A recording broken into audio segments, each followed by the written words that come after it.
Kapag may gusto talaga i-remind sa atin si Lord, as in lahat gagamitin niya para mag-speak sa atin. Kasi like nung isang araw, ang shinare ko is how He gave me yung verse na 2 Thessalonians 5 verse 16 to 18. As in, twice ko siya na-encounter through gifts from people na hindi naman magkakilala pero same sila ng Bible verse or yung sa gift nila may same Bible verse na kasama. Tapos today naman, and actually since yesterday, parang God has been reminding me that me as His creation, He looks at me as good. Or parang He has seal of approval upon me, parang ganun. Kasi kahapon, pagkagaling ko sa lakad ko, yung downtime ko, nanood ako ng K-drama. Tapos may sub-character doon na hindi okay yung relationship niya with his dad.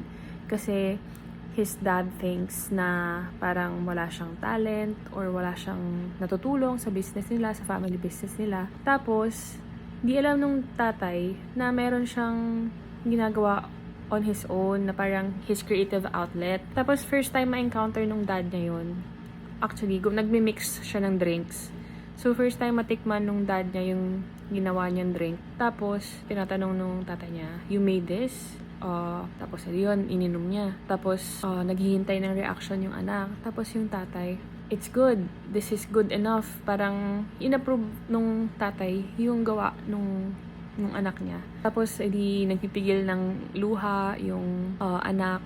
Tapos, parang naiyak din ako. Kasi parang, niremind ako na si Lord, when He made us in His image and likeness, after niya tayo gawin, He said, parang, it is very good. And, yun din yung discussion namin kanina sa spiritual foundations class about creation and about how God made man in His image. And lagi niyang sinasabi after He created, it is good, it is good, it is good.